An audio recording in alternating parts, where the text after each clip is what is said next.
ఆధార్ జారీ ప్రక్రియ ఇంత గందరగోళంగా తయారు కావడానికి కేంద్ర ప్రభుత్వ వ్యవహారము ఓ కారణమే. తొలుత ఆధార్ ని గుర్తింపు సంఖ్యగానే ప్రచారం చేసిన కేంద్రం అసలు గుట్టును నెమ్మదిగా విప్పింది. తీవ్రస్థాయి అవినీతి ఆరోపణల్లో కూరుకుపోవడం, ప్రభుత్వంపై వ్యతిరేకత వ్యక్తమవుతున్న తరుణంలో కేంద్రానికి ఆధార్ గట్టెక్కించే మార్గసూచిగా కనిపించింది. ఆధార్ కి నగదు బదిలీ పథకాన్ని అనుసంధానించడం వల్ల ప్రజల చేతికి డబ్బు, అవినీతి నియంత్రణ సాధ్యమవుతుందనే మంత్రాలను జపించింది. దీంతో ఒక్కో పథకానికి ఆధార్ ని అనుసంధానం చేసింది. ఆధార్ పై ఇంతటి అస్పష్టత కలిగిన యూపీఏ సర్కార్ని రైతు రుణమాఫీ మాదిరిగానే నగదు బదిలీ పథకం గట్టెక్కిస్తుందో లేదో తెలియదు. కానీ ఈ వ్యవహారంపై సంక్షేమ స్ఫూర్తికి గొడ్డలి పెట్టనే వాదనలు వినిపిస్తున్నాయి.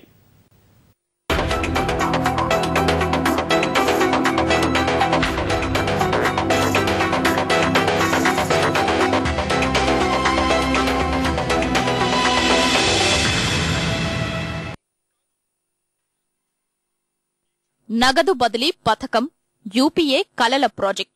తీవ్రస్థాయి అవినీతి ఆరోపణల్లో కూరుకుపోయిన మన్మోహన్ సర్కార్ తమను ఈ పథకం గట్టెక్కిస్తుందని గాఢంగా నమ్ముతోంది.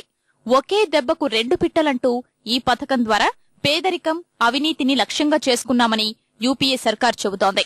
వాస్తవ చిత్రం మాత్రం మరోలా కనిపిస్తుంది.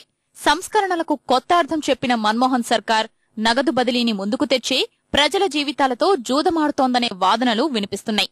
ఈ పథకం వల్ల కొన్ని ఉపయోగాలు ఉన్నప్పటికీ ప్రజా పంపిణీ వ్యవస్థ, ఎరువులు, గ్యాస్ పథకాలు అందిస్తున్న రాయితీని నగదు రూపంలో అందిస్తే అవి పక్కదారి పట్టే ప్రమాదముంది.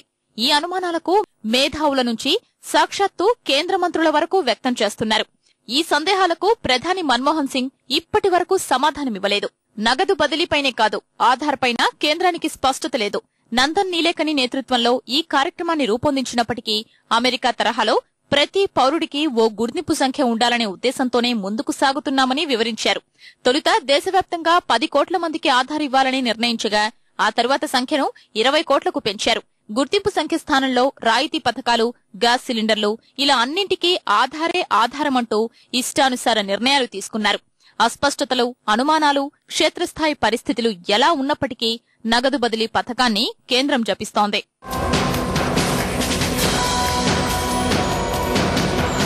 సంక్షేమ పథకాల రాయితీ మొత్తానికి సమానమైన నగదును నేరుగా లబ్దిదారుని బ్యాంకు ఖాతాల్లో జమ చేసే ఈ పథకానికి మీ డబ్బు మీ హక్కంటూ కాంగ్రెస్ నామకరణం చేసింది. వృద్ధాప్య, వితంతు పింఛన్లు, ఉపకార వేతనాలు లాంటి పథకాల్లో నగదు బదిలీ అనుకున్న ఫలితమిచ్చే అవకాశాలున్నాయి. కానీ ప్రజా పంపిణీ వ్యవస్థ, ఎరువుల రాయితీలకు ఈ పథకాన్ని వర్తిస్తే మాత్రం అనేక సమస్యలు తప్పవనే హెచ్చరికలు వినిపిస్తున్నాయి. 32 కోట్ల మంది లబ్ది పొందుతున్న ప్రజా పంపిణీ వ్యవస్థలో వేళ్లూనుకున్న అవినీతి నగదు బదిలీ పథకంతో పటాపంచలవుతుందని యూపీఏ సర్కార్ ఘనంగా ప్రకటిస్తోంది. ఇందుకు పంచదార, కిరోసిన్, బియ్యంపై ఇస్తున్న రాయితీని నేరుగా లబ్దిదారుడి ఖాతాలోకే జమ చేస్తామంటోంది. ఈ నగదును తీసుకుని మార్కెట్ ధరకు లబ్దిదారుడు ఆ వస్తువుల్ని కొనుగోలు చేయాల్సి ఉంటుంది. ఈ వివరాల్ని సంబంధిత రేషన్ డీలర్ ప్రభుత్వానికి అందజేస్తాడు. ఒకవేళ డబ్బులు తీసుకుని సరుకులు కొనకుంటే ఆ తరువాత నగదు బదిలీ పథకం అమలు కాదు. పురుషాధిక్యత భారత సమాజంలో ఇలాంటి పథకం విజయవంతమయ్యే అవకాశాలు లేవని మేధావులు స్పష్టం చేస్తున్నారు. రాయితీ డబ్బు చేతికి చిక్కితే వ్యసనాలకు బానిసలైన పురుషులు వాటిని ఖర్చు చేస్తారని ఆందోళన వ్యక్తం చేస్తున్నారు. ప్రజా పంపిణీ వ్యవస్థ నుంచి తప్పించుకునేందుకే కేంద్రం ఈ పథకాన్ని తెచ్చిందనే వాదనలకు ఇది బలం చేకూరుస్తోంది.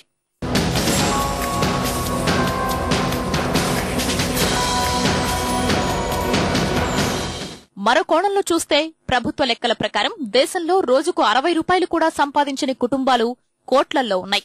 మరి అంతటి నిరుపేదలున్న ఈ దేశంలో అవసరాల ప్రాధాన్యతలు సర్వసాధారణంగా మారుతూనే ఉంటాయి.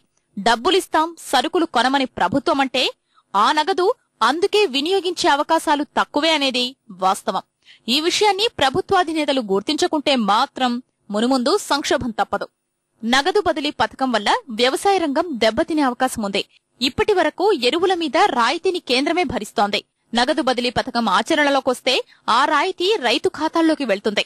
ఆంధ్రప్రదేశ్ విషయాన్నే ఉదాహరణగా తీసుకుంటే రాష్ట్రంలో సగానికి పైగా కౌలు రైతులే ఉన్నారు. రుణాలు, పంట నష్టపోయినప్పుడు రైతు రుణ కార్డుల ద్వారా వీరిని ఆదుకుంటామని రాష్ట్ర ప్రభుత్వం చెప్పింది. 50 లక్షల మంది కౌలు రైతులు ఉంటే ఈ పథకం ద్వారా 5 లక్షల మంది కూడా లబ్ధి పొందలేకపోయారు. ఇలాంటి పరిస్థితుల్లో ఎరువుల రాయితీ ఎవరి జేబులు నింపుతాయో ప్రభుత్వానికి తెలియదనుకుంటే పొరపాటే. భూమి ఎవరి పేరు మీద ఉందో వారికి ఈ రాయితీ నగదు వెళ్తుంది. ఇప్పటికే అష్టకష్టాలు పడుతున్న కౌలు రైతు ఎరువుల రాయితీ దూరమైతే సాగుకు దూరమయ్యే అవకాశముంది.